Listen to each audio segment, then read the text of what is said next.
டெமோஸ்ட்ரேஷனுக்குள்ளே போகலாம். ஸோ இல்லை கஸ்டமர் டேபிளில் ரைட் கிளிக் பண்ணிவிட்டு table data export data. Okay,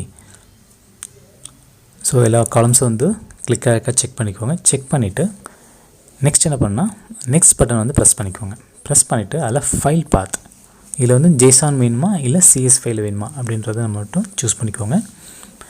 இப்போது எனக்கு வந்து இப்போ JSON டைப்பில் எனக்கு வேணும் அப்படின்போது செலக்ட் பண்ணிவிட்டு இல்லை பாத் எந்த இடத்துல வந்து நமக்கு வந்து சேவ் பண்ணணும் அப்படின்ற போது ப்ரௌஸ் பட்டன் ப்ரெஸ் பண்ணிங்க அப்படின்னா அந்த பாத் நேம் மட்டும் நீங்கள் அசைன் பண்ணிங்க அப்படின்னா ஆட்டோமேட்டிக்காக அது வந்து சேவ் ஆகிடும். ஓகே, இப்போ இதுக்கு வந்து நம்ம JSON அப்படின்னு செலக்ட் பண்ணிக்கோங்க. டைப் ஃபைல் ஃபார்மேட் வந்து JSON. Okay, JSON JavaScript object notations. Okay, file name கொடுக்குறேன். ஃபைல் நேம் என்ன கொடுக்குறேன்னா கஸ்டமர் டாட் இல்லை அண்டர்ஸ்கோர் இல்லை .json அப்படி கொடுத்தாலும் ஓகே தான். ஏன்னா JSON கொடுக்கணும் கூட அவசியம் இல்லை, வெறும் கஸ்டம் கொடுத்தா கூட போதும். கொடுத்துட்டு சேவ் பட்டன் ப்ரெஸ் பண்ணிக்கோங்க. ப்ரெஸ் பண்ணிவிட்டு நெக்ஸ்ட் பட்டன் ப்ரெஸ் பண்ணிக்கலாம். அகைன் நெக்ஸ்ட் பட்டன் ப்ரெஸ் பண்ணிக்கலாம். ஸோ இப்போ பார்த்தீங்கன்னா எக்ஸ்போர்ட் ஆகிட்டுருக்கு. அகைன் நெக்ஸ்ட் கொடுத்துடலாம். ஸோ பார்த்தீங்கன்னா 20 ரெக்கார்ட்ஸ் வந்து இப்போ எக்ஸ்போர்ட் ஆகிடும். இப்போது ஃபினிஷ் பட்டன் ப்ரெஸ் பண்ணிக்கோங்க.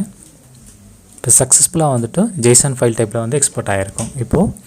இப்போ நீங்கள் டெஸ்க்டாப்பில் பார்த்தீங்க அப்படின்னா இப்போ பாருங்கள் அந்த JSON ஃபைல் வந்து க்ரியேட் ஆகிருக்கும். ஸோ அந்த பாத்திரம் நம்ம கொடுத்துருந்தோம் இல்லையா, இப்போ வந்து க்ரியேட் ஆகிருக்கும்.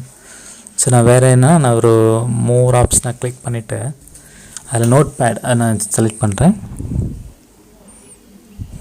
ஓகே கொடுக்குறேன். ஸோ பார்த்தீங்கன்னா இதை வந்து JSON ஃபார்மேட்டில் வந்து நோட் பேடில் டேட்டாஸ் வந்து இருக்கும். பார்த்தீங்கன்னா customer first name last name so email ID எல்லா டீட்டெயில்ஸ் வந்து டோட்டலாக 20 ரெக்கார்ட்ஸ் வந்து JSON ஃபார்மேட் வந்து நம்ம எக்ஸ்போர்ட் ஆகிருக்கா.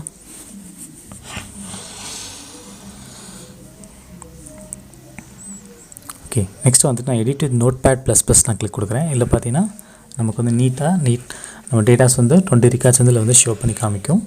முடிஞ்சாலும் நீங்கள் நோட் பேட் ++ டைப் பண்ணி பாருங்கள். ஓகே, இவ்வளோ தான் சிம்பிள். தேங்க்ஸ் ஃபார் வாட்சிங்.